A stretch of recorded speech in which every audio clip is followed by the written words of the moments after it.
말씀 보겠습니다. 요한복음 14장 요한복음 14장 16절로 17절 19절입니다.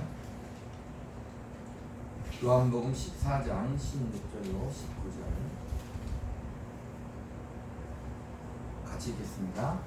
내가 아버지께 구하겠으니 그가 또 다른 보혜사를 너희에게 주사 영원토록 너희와 함께 있게 하리니 그는 진리의 영이라. 세상은 능히 그를 받지 못하나니 이는 그를 보지도 못하고 알지도 못하니라. 그러나 너희는 그를 아나니 그는 너희와 함께 거하시며 또 너희 속에 계시겠습니다.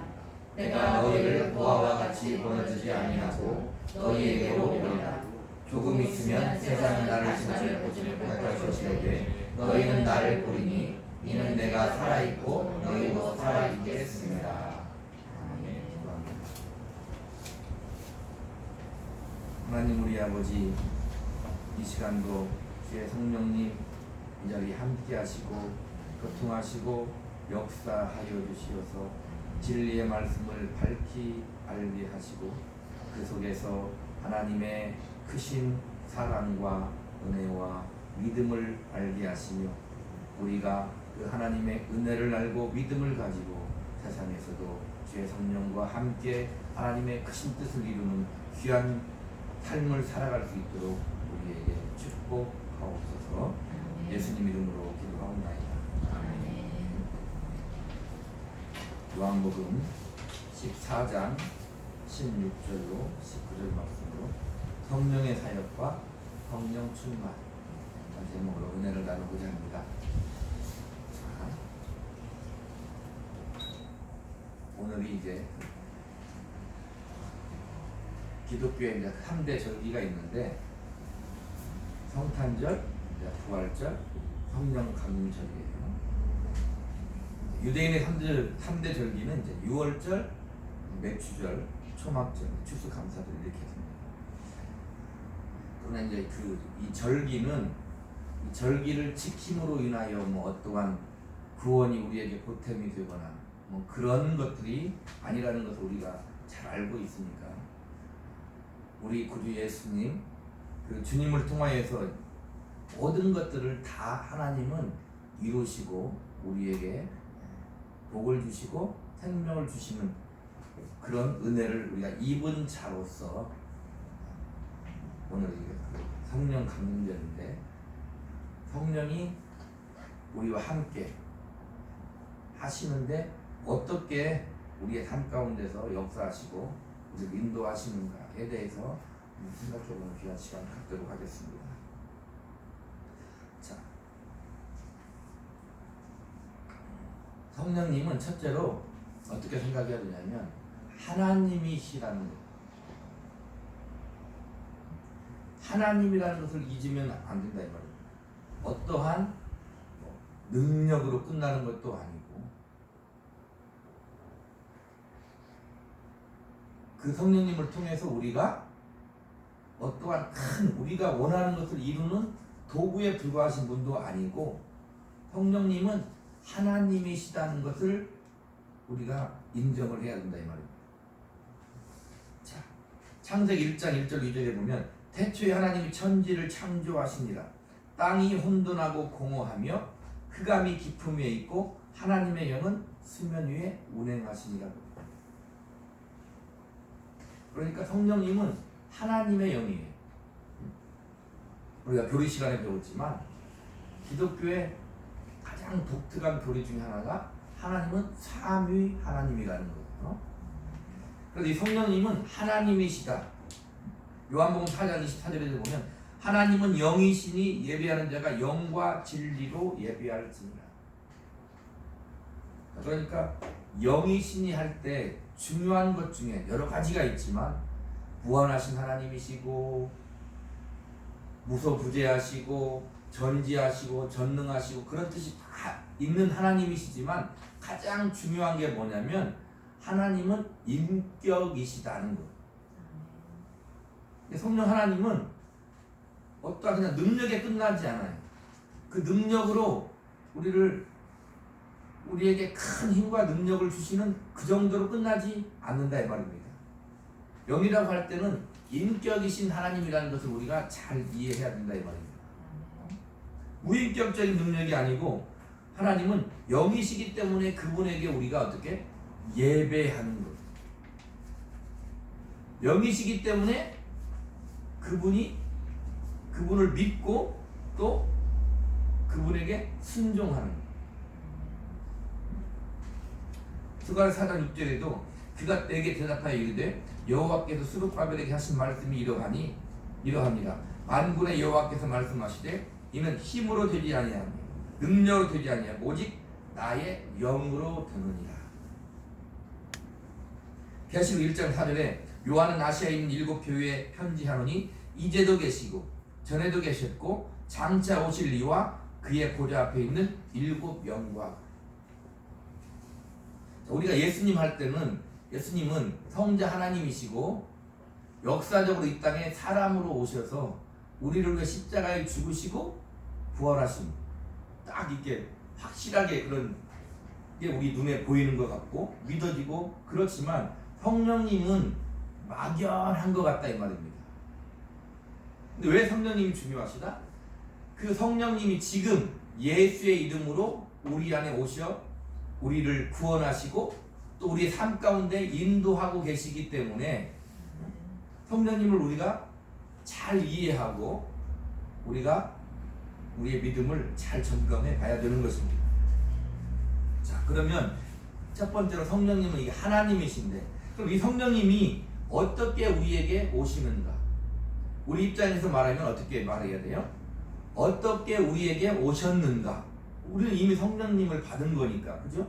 어떻게 우리에게 성령님이 오셨는가를 잘 이해해야 된다 이 말입니다.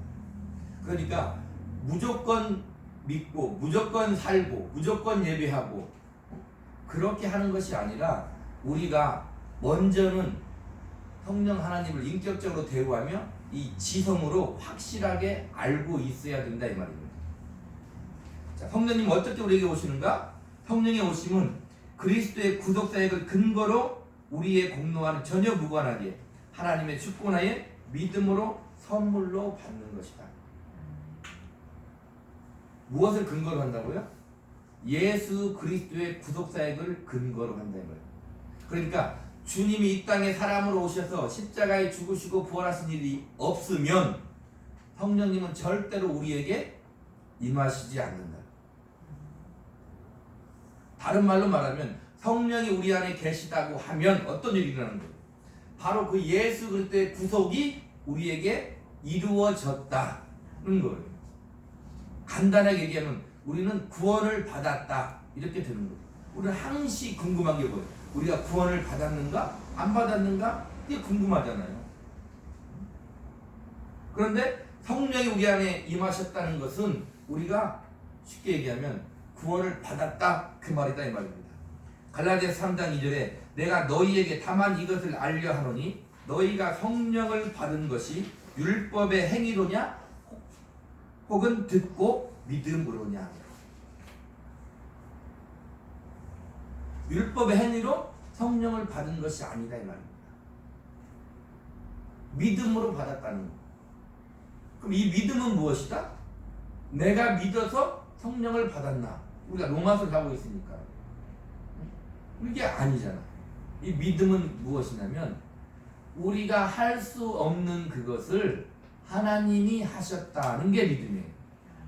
그러니까 율법의 행위로 내가 무엇을 해서 성령을 받은 것이 아니라 세상의 모든 사람과 같이 돌을 터득하기 위해 내가 무엇을 해서 돌을 닦아서 돌을 터득한 게 아니라 진리이신 생명이신 하나님이신 그분이 우리에게 은혜로 주시는 것이다. 사도행전 2장 38절에 베드로가 이르되 너희가 회개하여 각각 예수 그리스도 이름으로 세례를 받고 죄사함을 받으라. 그리하면 성령의 선물을 받으리니. 자 보세요. 예수의 이름으로 세례를 받고 회개하고 그리하면 이렇게 성경은 말하지만 이것은 왜 이렇게 말하는 거예요? 우리가 이해하기 쉽게 그렇게 말합니다. 아버지와 아들의 계시를 받은 자 외에는 아무도 하나님을 알 수 없는. 이 말은 뭐냐? 성령을 받은 자는 뭘 할 수 있다? 회개할 수 있다는.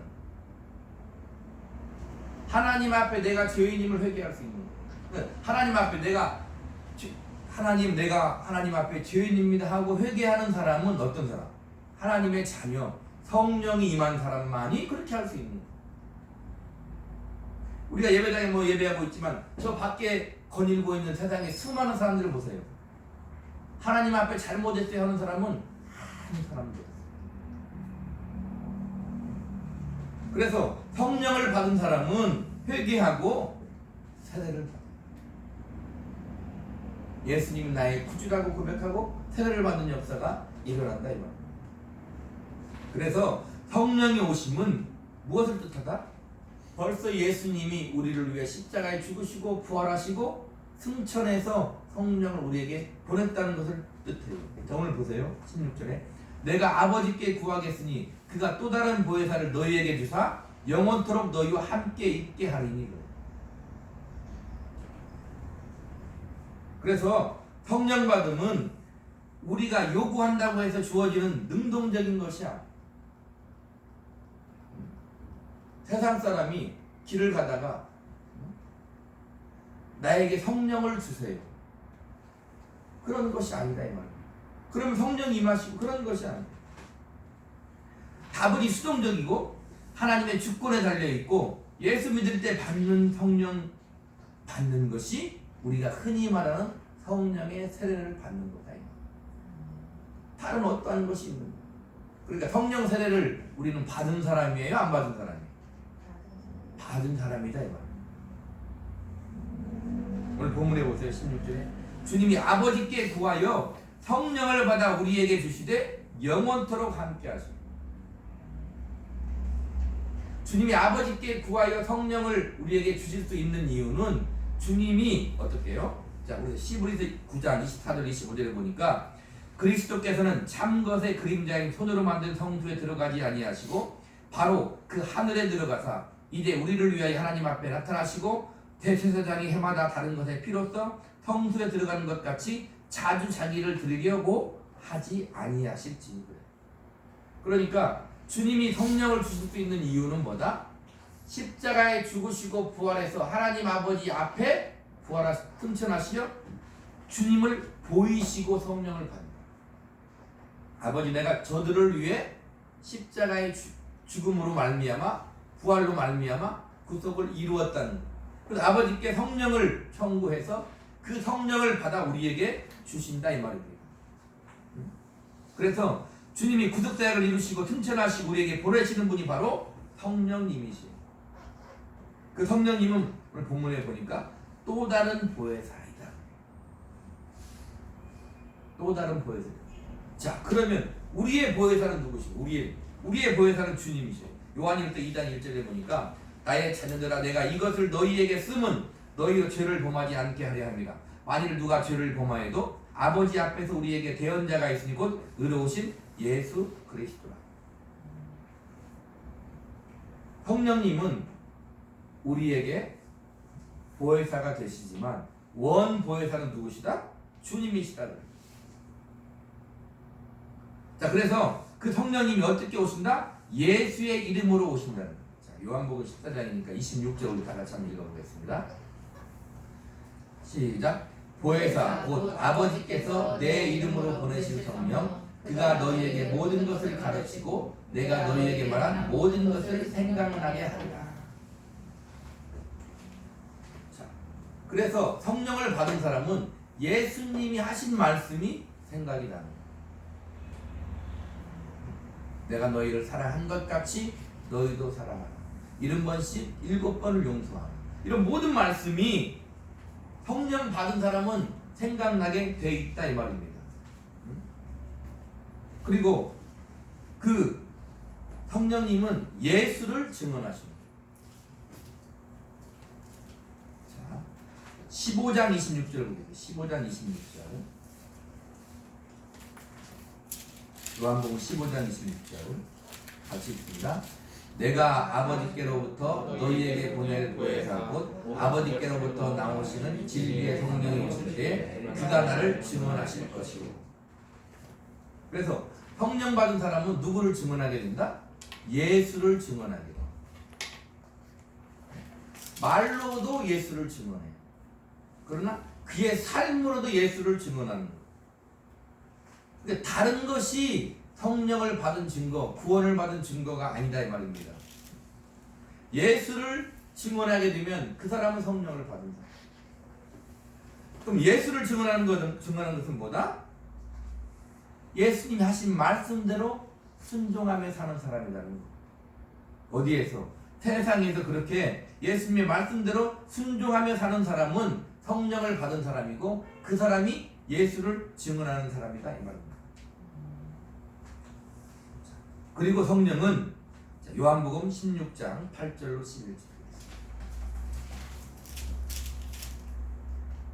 요한복음 16장 8절로 11절. 같이 있습니다. 시작. 그가 와서 죄에 대하여, 의에 대하여, 심판에 대하여 세상을 책망하시리라. 죄에 대하여 함은 너희가 나를 믿지 아니하며, 의에 대하여 함은 내가 아버지께로 가니 너희가 다시 나를 보지 못하며, 심판에 대하여 함은 이 세상 임금이 심판을 받았습니다. 성령이 오시면 뭘 한다고요? 죄에 대하여, 의에 대하여, 심판에 대하여 책망하신다. 책망하신다는 말을 다른 말로 하면 뭐예요? 깨닫게 하신다. 자, 그러면 죄에 대하여 하면 뭐라고요? 그들이 나를 믿지 아니하며. 성령님이 임하시면 분명히 우리를 어떻게 한다? 죄에 대해 깨닫게 하는 거예요. 근데 죄가 뭐다? 한마디로 말하면 예수님을 믿지 않는 것이 죄다는 거예요. 그럼 예수님, 어떤 예수님을 믿지 않으면 죄다는 것입니까? 하나님이 세상을 이처럼 사랑하사 독생자를 주셨으니 그래요. 예수를 믿지 않는다는 것은 뭐냐면 하나님이 나를 사랑하사 나를 사랑하신다는 것을 믿지 않는 거예요. 나를 사랑함으로 하나님의 아들을 이 땅에 보내신 것을 믿지 않는 거예요. 그 예수를 믿지 않는 사람은 죄가 있는 사람이에요. 그래서 성령이 오시면 그 예수님을 믿지 않는 것에 대해 책망하고 깨닫게 하고 예수님을 믿게 하는 거예요. 그러니까 예수님을 믿지 않는 모든 사람은 죄인이 돼요. 하나님이 예수님을 통하여 우리를 사랑하신다는 것을 믿지 않는 사람은 그것이 바로 죄가 되고 죄인이 된다 이 말입니다. 자, 의에 대하여 하면 같이 읽습니다.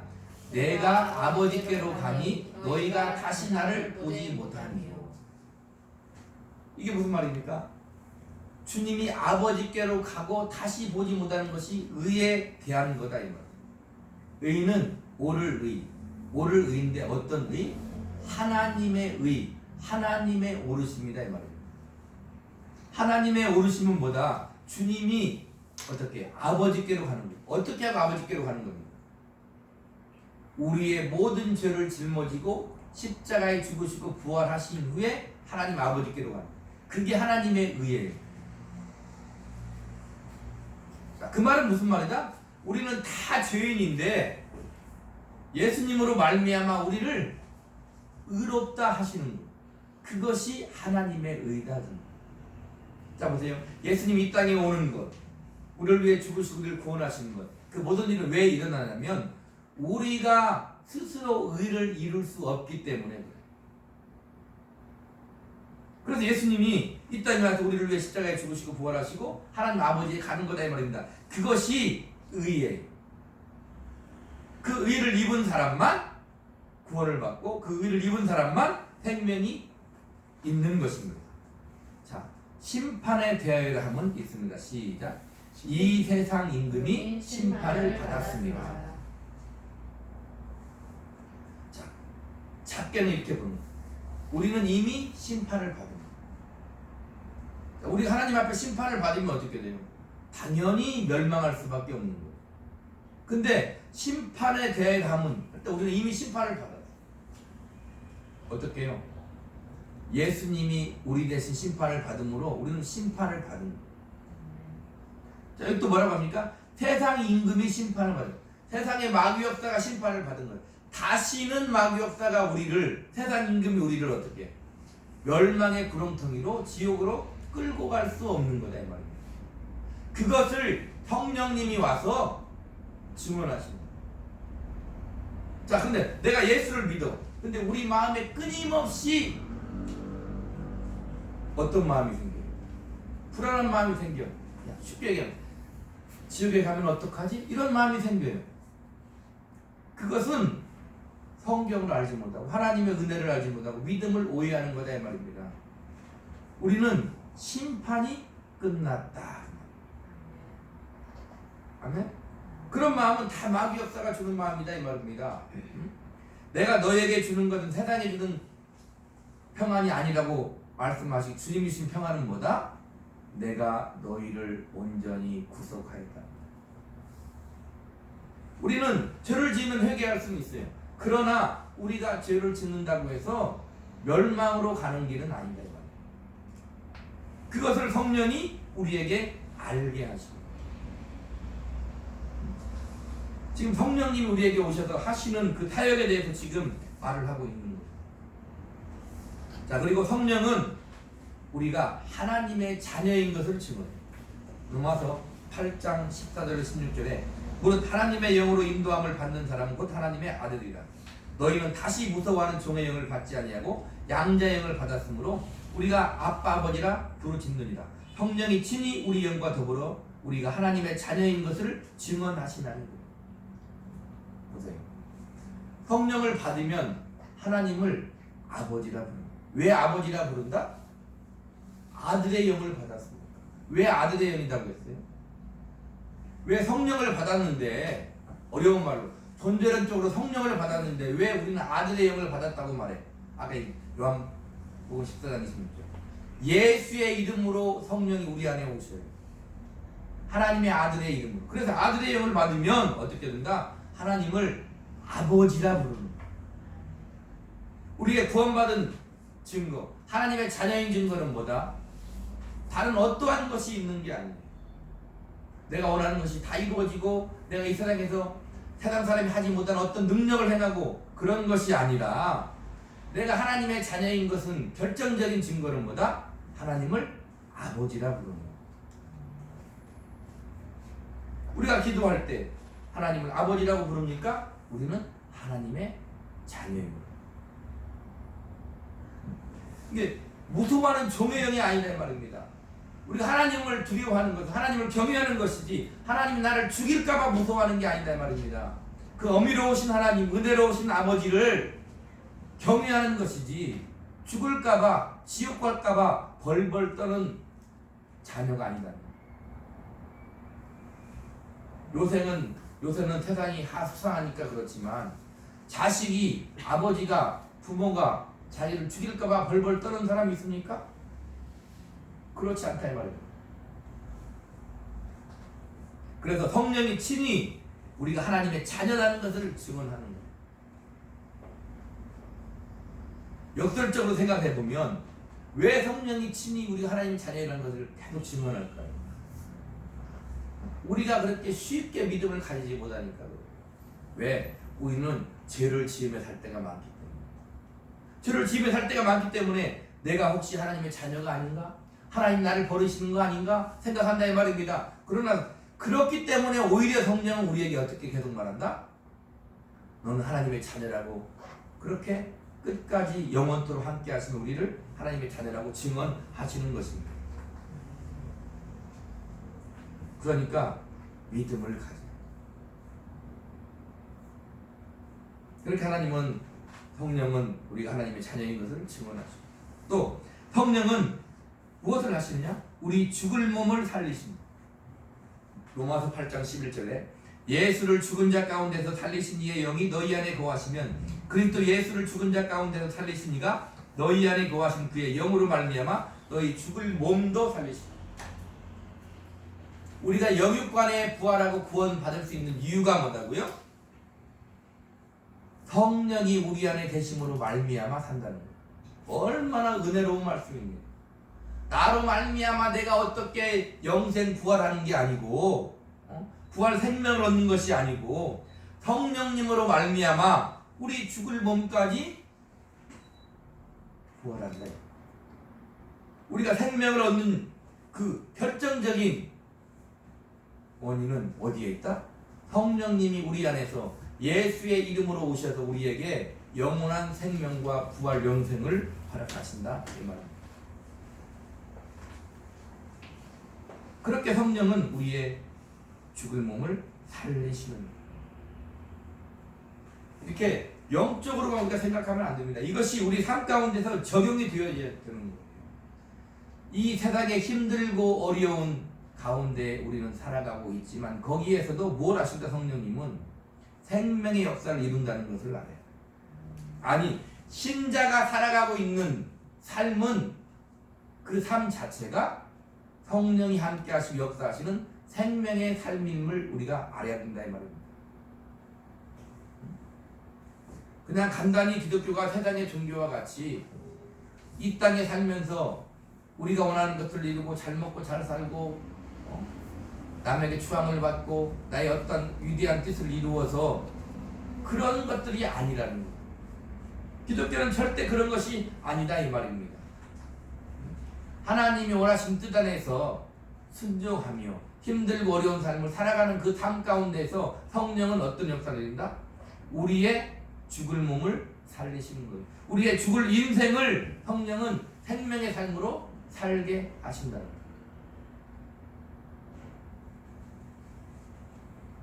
그리고 성령은 오늘 13절에 보니까 요한복음 우리를 진리 가운데로 인도하시고, 다시 한번 읽어보겠습니다.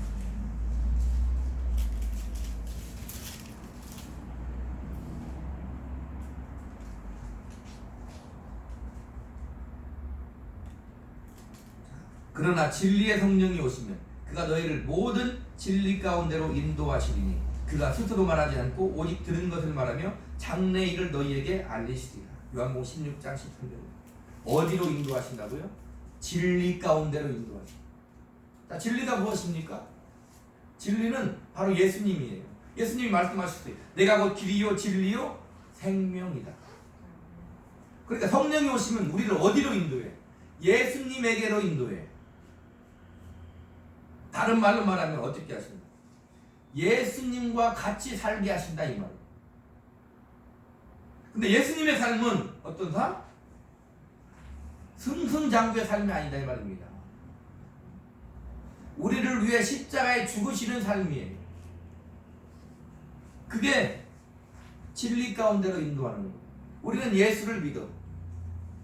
예수를 믿는단 말이 무슨 말이라고요? 하나님의 아들이 이 땅에 사람으로 오셔 나를 위해 십자가에 죽으시고 부활하신 예수를 믿어. 나를 위해 고난당하신 예수를 믿어. 나를 위해 죽으신 예수를 믿어요. 우리는 그 예수를 믿는데 우리는 그 예수님처럼 살기는 싫어. 근데 성경은 뭐라고 한다? 성령이 우리 안에 오시면 우리를 예수께로 인도하신다는 거예요. 예수님 말씀대로 너희는 내가 한 일도 할 것이요 나보다 더 큰 일을 한다는 거예요. 그러나 우리는 그 예수를 믿으면서 그 예수님처럼 사는 것은 싫어한다 이 말입니다. 단지 성령을 통해서 이 세상에 어떠한 큰 능력을 행하며 세상 사람에게 똑같이 그들을 위해 군림하며 그들에게 무엇을 보여주고 싶은 삶을, 그들을 지배하는 삶을 살고 싶은 거예요.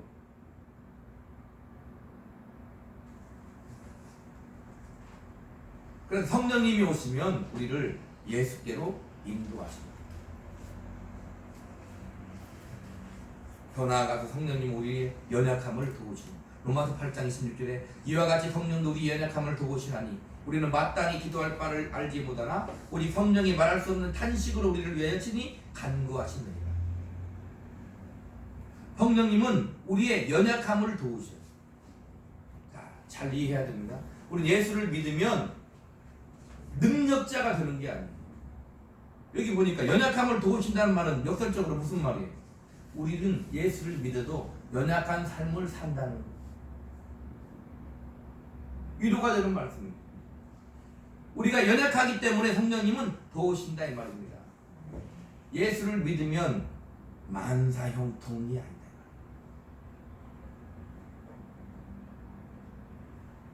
기독교계의 신문 보세요. 거기에 뭐가 나와요? 이 성회에 참석하면 3일만 이 성회에 참석하면 만사 형통의 길이 열린다고.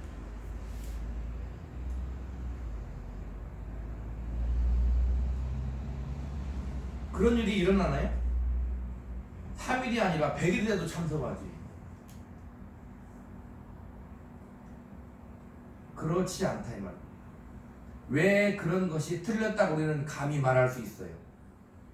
우리가 하나님의 은혜를 입은 사람이라면, 성령이 우리 안에 있는 사람이라면, 오늘 말씀대로 진리 가운데로 인도함 받는 삶을 사는 사람이라면 그렇게 우리가 원하는 만사형통의 삶을 절대 살 수 없는 것. 간단히 성경만 조금 알아도, 아니 내가 예수를 믿고 있는데 내 삶을 내가 뒤돌아보면, 내가 가짜가 아니라면, 내가 진짜 신자라면 내 자신만 바라봐도 우리는 뭘 할 수 있어요? 그런 것들이 거짓임을 알죠. 그러니까 예수 믿고 잘 먹고 잘 사는 사람 있을 수 있죠. 그 사람들을 비난하는 게 아니에요. 그런 것들을 부러워하면 안 돼요. 진짜로 예수님이 말하잖아요. 네가 이것을 믿느냐? 그 말이에요. 진짜 그렇게 믿고 우리가 살고 있느냐? 우리에게 지금도 우리에게 물어보신다 이 말입니다. 우리의 연약함을 도우시나니 성령이 말할 수 없는 탄식으로, 그 말은 무슨 말이에요? 성령님이 탄식할 수밖에 없는 삶을 우리는 산다니까? 잘 살아야 돼요 우리는. 예, 우리 하나님의 도우심을 구하고 잘 살아야 돼요. 그런데 우리의 삶을 보면 성령님이 보실 때, 하나님이 보실 때 어떻게? 탄식할 수밖에 없는 삶을 살아. 탄식하면서 우리를 위하여 신이 간구하신다는. 우리가 살고 있는 이유는, 물론 우리의 지체들의 기도를 통해서도 우리가 살 수 있지만, 더 근본적으로는 성령님께서 탄식하며 우리를 위해 기도하고 있기 때문에 우리가 우리의 연약함을 알고도, 우리의 힘듦을 알고도 우리는 살아가고 있는 거예요. 성령님이 탄식하면 우리가 죽어라고 기도하지는 않으실 거 아닙니까? 그러니까 우리는 그 기도의 응답으로 힘들고 어려운 이 세상이지만, 죄 가운데 살고 있는 삶인 것 같지만, 그래도 우리는 믿음을 가지고 한 걸음 한 걸음 살아가야 된다 이 말입니다. 응? 이렇게 성령님은 우리의 연약함을 도우죠. 그래서 뭐라고 하십니까? 성령님은 사랑의 하나님 아버지, 은혜의 주님, 성령님은 위로의 주 성령님, 그러니. 물론 성자 하나님, 하나님 아버지께서 동사하시지만, 함께 역사하시지만, 특별히 성령님 우리에게 우리 연약함을 도우시고 우리에게 위로와 힘을 주신다 이 말입니다. 그리고 성령은 영원토록 우리와 함께 하시오. 요한복음 14장 16절로 17절에 내가 아버지께 구하겠으니 그가 또 다른 보혜사를 너희에게 주사 영원토록 너희와 함께 있게 하리니 그는 진리의 영이다. 세상은 능히 그를 받지 못하나니 이는 그를 보지도 못하고 알지도 못합니다. 그러나 너희는 그를 아나니 그는 너희와 함께 거하시며 또 너희 속에 계시겠습니다. 오늘 본문 말. 세상은 능히 그를 받지 못해.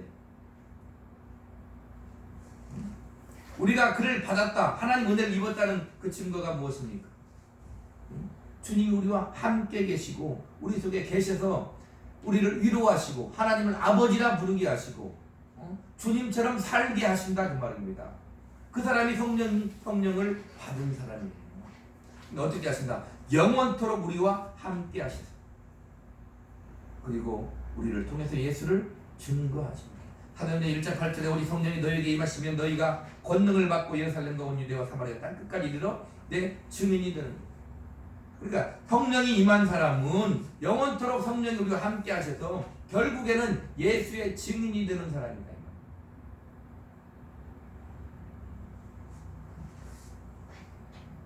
그게 바로 성령이 우리 안에 오셔서 하시는 사역이다 이거. 자, 그러면 성령의 충만함은 무엇인가? 에베소서 5장 보겠습니다. 에베소서 5장.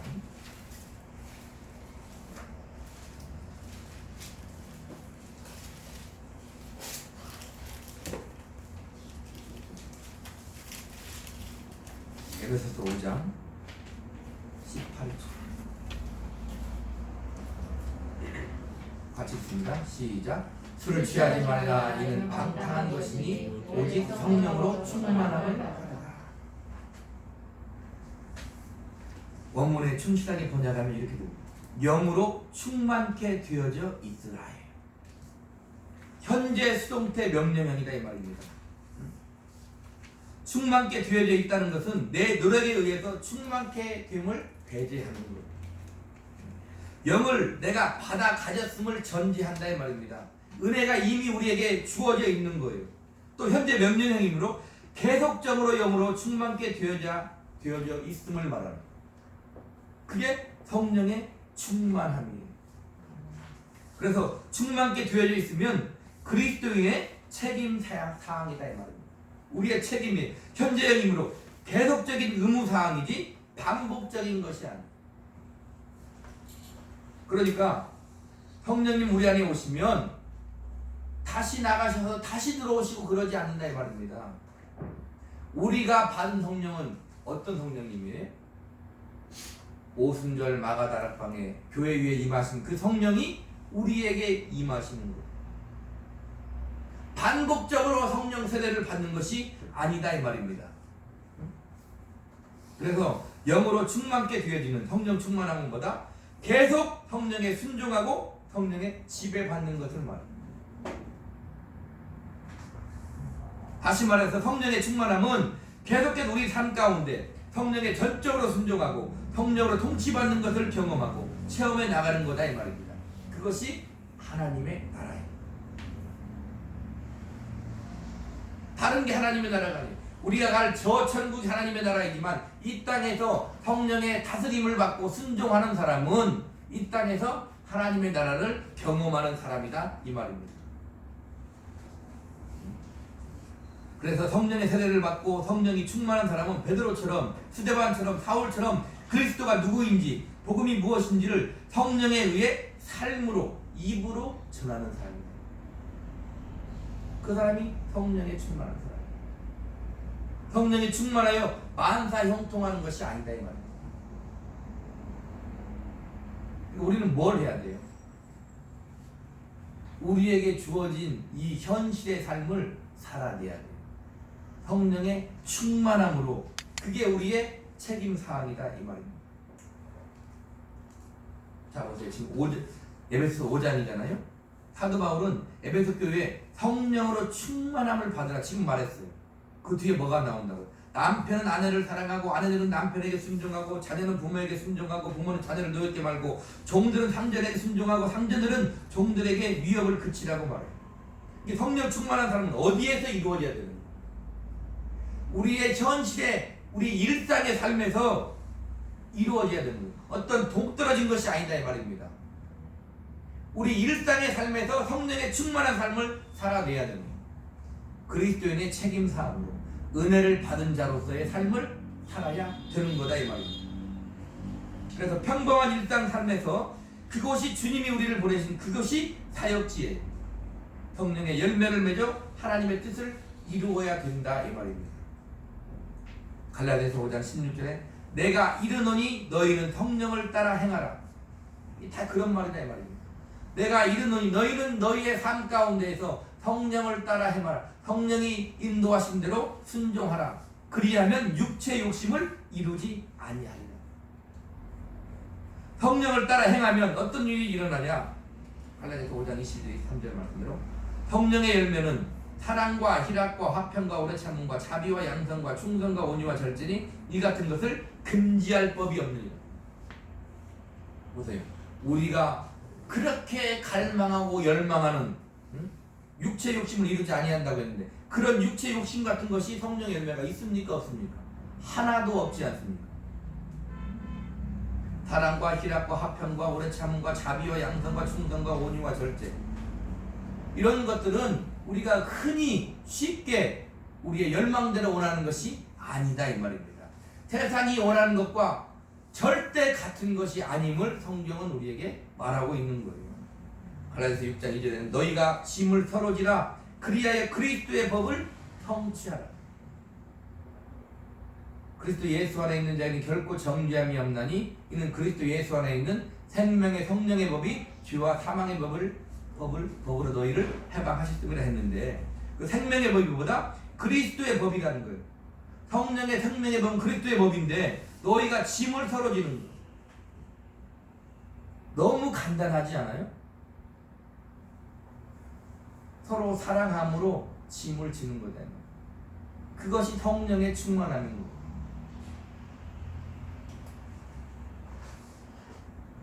결론으로 갑니다. 이렇게 성령의 뜻을 쫓아 성령을 따라 행할 수 있는, 육체 욕심을 이루지 아니할 수 있는, 짐을 서로 질 수 있는, 그리스도의 법을 성취할 수 있는 길은 우리가 어떻게 해야 되느냐? 그 뜻을 이루는 길은 기도를 통해서 이루어진다. 그 말은 하나님으로 이루어진다는 거예요. 하나님이 주시는, 성령님이 주시는 힘과 능력으로 이루어진다는 거예요.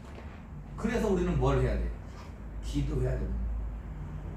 우리는 기도는 무엇을 위해 기도합니까? 물론 우리는 소소한 것을 위해서 기도해야 돼요. 그러나 또 무엇을 위해 기도해야 됩니까? 짐을 서로 지기 위해서 기도해야 돼요. 그리스도의 법을 성취하기 위해서, 오래 참기 위해서, 자비를 베풀 수 있기 위해서, 사랑을 베풀기 위해서, 육체의 욕심을 이루지 않기 위해서, 성령에 순종하기 위해서 우리는 뭘 해야 된다?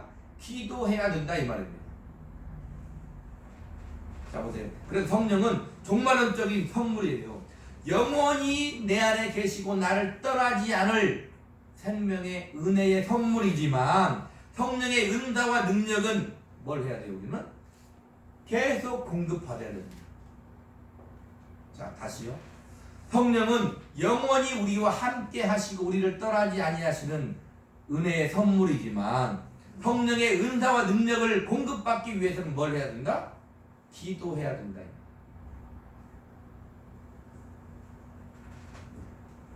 그래서 주님은 몸소 기도 생활을 우리에게 모본으로 보이셨어요. 새벽에 기도하시고 십자가를 지는 그 사역을 위해서도 땀방울이 핏방울이 되기까지 하나님 아버지께 몸부림치며 기도하시고 순종함으로 십자가를 지는 거다 이 말입니다. 그것이 비단 주님에게만 끝나는 것이 아니라 우리의 삶 가운데서 그렇게 이루어져야 될 삶이라는 거예요. 우리의 삶은 이 세상에서 빛으로 소금으로 살아야 되는데 성령 우리 가운데 성령이 맺으신 열매를 맺으실 것인데 그 일은 그냥 간단하게 어느 한순간 이루어지는 것이 아니다 이 말입니다. 주님처럼 땀방울이 핏방울이 되도록 몸부림치며 기도하며 믿음으로 한 걸음 한 걸음 힘들고 힘들게 걸어 나가는 삶이 우리 삶이에요. 그래서 하나님의 성령의 능력을 공급받는 길은 뭐다? 기도다. 그래서 그리스도인의 가장 기본적인 것이 무엇입니까? 말씀과 기도라고 항상 얘기하는 거예요. 다른 어떠한 엄청나고 신비롭고 오묘한 그런 비밀이 우리 신앙생활 가운데 숨어있는 게 아니에요. 말씀과 기도해요. 말씀이라는 건 무엇입니까? 예, 말씀을 읽는 것이 말씀이죠. 하나님 하신 말씀이 말씀이죠. 그런데 하나님은 이게 내 말씀이다 그렇게 끝나지 않아요. 이 말씀이 뭐다? 말씀이 태초에 말씀이 계시니라. 이 말씀이 하나님과 함께 계셨으니 이 말씀은 곧 하나님이시고 말씀이 육신이 되신 분이 바로 주님이다. 말씀은 주님을 가리키는 거예요. 주님처럼 살기 위해서, 그 말씀처럼 살기 위해서 뭘 해야 된다? 기도다 이 말입니다. 근데 우리는 항상 어디에 머물러 있어요? 우리는 어떻게 하면 구원받을까? 거기에 머물러 있잖아요. 그 자리에 머물러 있으면 안 된다 이 말입니다. 한 군데 말씀을 보고 오늘 말씀을 마치도록 하겠습니다. 히브리서 보겠습니다. 히브리서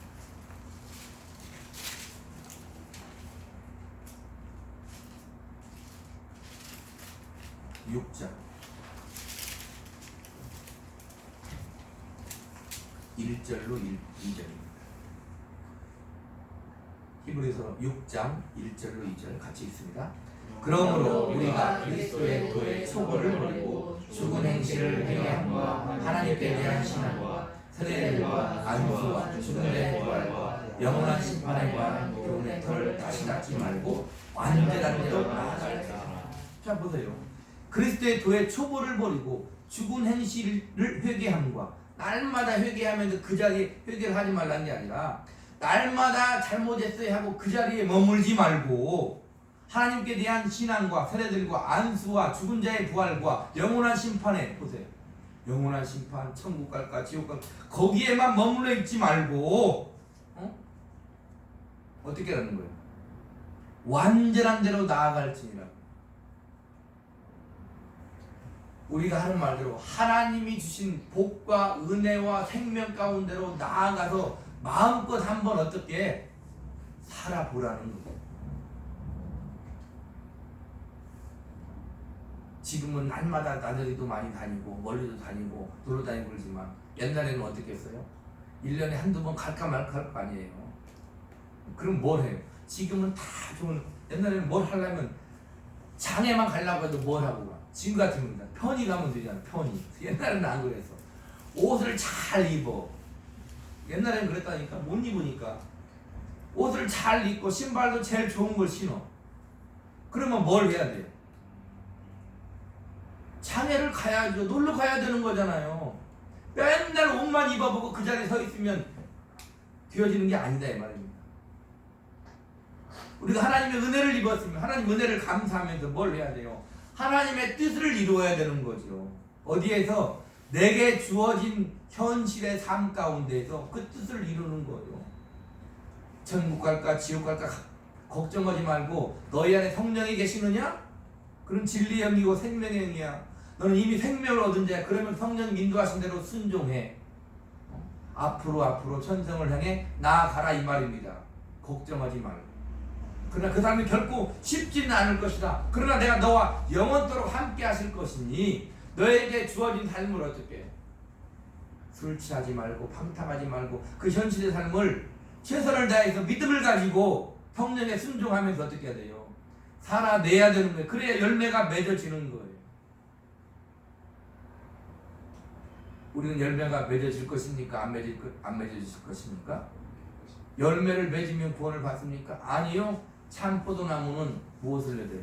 무엇을 열어요? 열매? 포도나무가 열린다 이 말입니다. 가시나무가 포도나무를 여는 게 아니에요. 우리는 참 포도나무이신 주님에 붙어있는 자다 이 말입니다. 그러면 분명히 포도나무에는 뭐가 열려요? 포도의 열매가 열릴 것이다. 생명이신 주님 우리 안에 계시다면 우리는 분명히 우리 삶 가운데 무엇을 얻을 거예요? 열매를. 생명의 열매를 얻을 거예요. 그것이 우리가 생각하는 것과 다를 뿐인 것이지. 그것을 하나님은 성령님을 통해서 이루어 가겠다고 지금 우리에게 말씀하고 있는 거다 이 말입니다.